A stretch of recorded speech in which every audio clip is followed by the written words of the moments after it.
जीवों में श्वसन भाग 2। नमस्कार दोस्तों, कैसे हैं आप? क्या आपको पता है कि हमें दिन भर काम करने के लिए, खेलने कूदने के लिए, यहाँ तक सोते समय भी ऊर्जा यानी एनर्जी की जरूरत होती है। ये ऊर्जा हमें कहाँ से मिलती है? भोजन से। पर भोजन से ऊर्जा कैसे मिलती है? सारे जीव श्वसन की प्रक्रिया से भोजन से ऊर्जा प्राप्त करते हैं।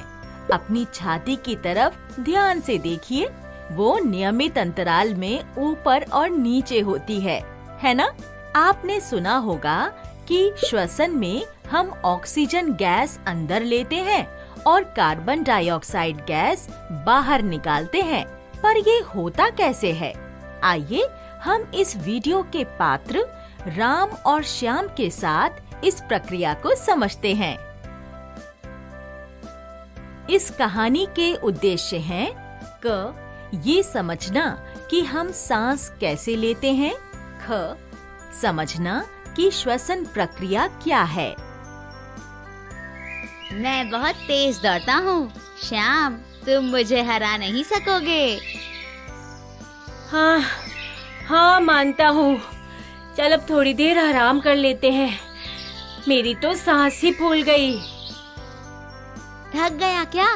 वैसे मैं भी थक गया हूँ। देख राम, मेरी सांस कितनी तेजी से चल रही है। हाँ, अरे मेरी भी। हम दौड़ कर आए हैं ना, इसलिए हमारी सांस इतनी तेज है। चल, दौड़ लगाने से भूख भी लग गई, कुछ खा लेते हैं।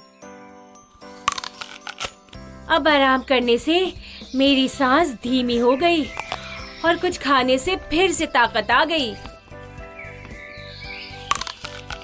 हाँ, इसका मतलब है कि दौड़ने से या व्यायाम करने से हमारी सांस तेज हो जाती है। हाँ, और पढ़ते समय या सोते समय हमारी सांस धीमी हो जाती है। दोस्तों, आप बताइए, क्या आपने देखा है कि जब आप दौड़ते हैं या खेलते कूदते हैं तो आपकी सांस तेज हो जाती है?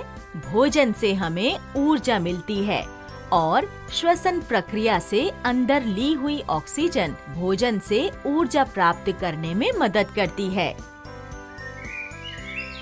कितनी दिलचस्प है ये श्वसन प्रक्रिया। श्याम, पिछले साल टीचर जी ने इसके बारे में थोड़ी बहुत जानकारी दी थी। चल, एक चित्र बनाते हैं और देखते हैं कि हमें कितना याद है।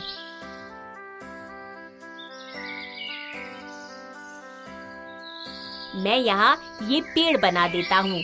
याद है, हमने पढ़ा था पेड़ हमें ऑक्सीजन देते हैं और हम जो कार्बन डाइऑक्साइड निकालते हैं उसका इस्तेमाल ये पेड़ प्रकाश संश्लेषण की मदद से अपना भोजन बनाने के लिए करते हैं। हाँ, और हम ऑक्सीजन अंदर लेते हैं और कार्बन डाइऑक्साइड बाहर निकालते हैं। देख राम, हम नाक से सांस लेते हैं और इस सांस की नली यानी ट्रैकिया से ये हमारे फेफड़ों यानी लंग्स में जाती है। यह नाक है। यह सांस लेने की नली है जिसे ट्रैकिया कहते हैं और यह हैं फेफड़े। टीचर जी ने बताया था कि फेफड़ों के नीचे हमारे शरीर की सबसे बड़ी मांसपेशी होती है। क्या कहते हैं उसे? हमारे शरीर की सबसे बड़ी मांसपेशी को डायफ्राम कहते हैं। हाँ, डायाफ्राम। ठहर, मैं इस चित्र में डायाफ्राम भी बना देता हूँ। तेरे इस चित्र में तो फेफड़े बिल्कुल गुब्बारों की तरह दिख रहे हैं। गुब्बारों की तरह? आखिर फेफड़े गुब्बारों जैसे ही तो होते हैं। चल राम, घर चलकर एक प्रयोग करते हैं। कैसा प्रयोग? चल, रास्ते में बताता हूँ। हम 2 गुब्बारे लेंगे और 2 पीने वाले पाइप यानी स्ट्रॉ। फिर उन दोनों पाइप को जोड़कर एक प्रयोग करेंगे। ये रहा सामान। चल शुरू करें।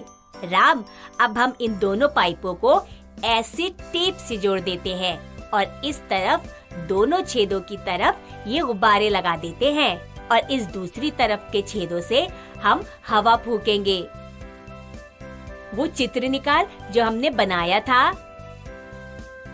ये हम इस चित्र पर चिपका देते हैं। राम, तुम इस तरफ से पाइप में से हवा फूको।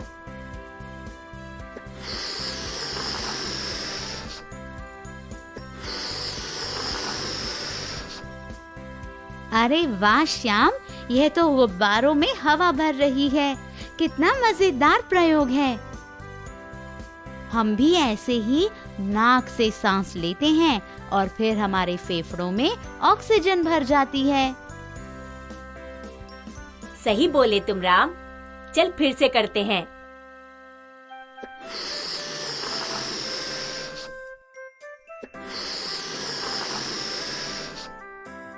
जब हम सांस लेते हैं तो हमारे फेफड़े इन गुब्बारों की तरह फूल जाते हैं और जब सांस छोड़ते हैं तो हमारे फेफड़े ऐसे ही पिचक जाते हैं। देख राम, ऐसे।